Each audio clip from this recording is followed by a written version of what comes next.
Caen a vraiment de la chance. Malgré une saison décevante, son public est toujours au rendez-vous. 15 000 spectateurs pour la venue des Verts de Saint-Étienne pour un match à haute pression. Les Verts aussi sont tendus. Depuis quelques temps, ils ne sont pas au mieux. Cette rencontre est des plus importantes pour ces deux équipes concernées par une possible descente en deuxième division. Autant dire que sur son banc, Pierre Mankowski, l'entraîneur normand, est assez nerveux, fébrile. Ce genre de match est plutôt difficile à vivre. Tous les matchs sont difficiles quand on est concerné, quand on sait que chaque match est très important. C'est vrai que ce n'est pas très amusant. Pas amusant, c'est vrai, et dans ces conditions, Mankowski a du mal à garder son calme. Elie Bopp, lui aussi, affiche une mine angoissée. Très vite, la chance sourit au Canet. Sur cette action, le défenseur stéphanois Moreau détourne le ballon et prend à contre-pied son gardien. Le visage d'Elie Bopp se fait plus sombre encore. Fort de son avantage, Caen se montre un peu plus entreprenant en cette fin de première mi-temps, mais sans complètement se libérer. Les Canets restent sur leur garde. On ne savait pas trop s'il fallait préserver ce score ou plutôt essayer de l'augmenter. Bon, je pense qu'on a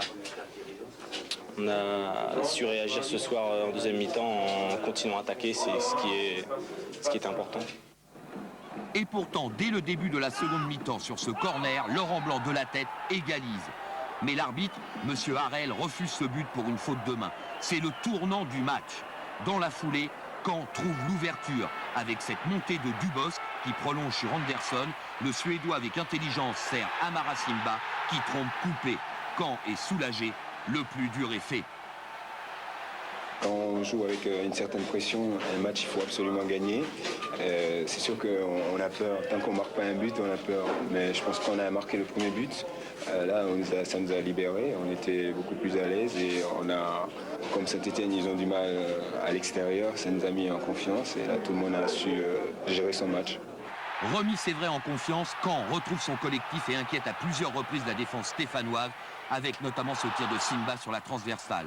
Et en fin de match, les Canets ajoutent un troisième but par le jeune amateur Le Marchand, un but qui leur redonne espoir et plonge les Verts dans l'inquiétude. Il est lourd de conséquences, qu'il est sévère, que 3-0 c'est un score lourd dans la situation où nous nous trouvons, mais il faut reconnaître et rendre hommage à l'équipe de Caen qui a montré un potentiel offensif très intéressant. D'ailleurs, je pense qu'elle n'est pas à sa place. Avec le soutien de son public, Caen n'a pas dit son dernier mot.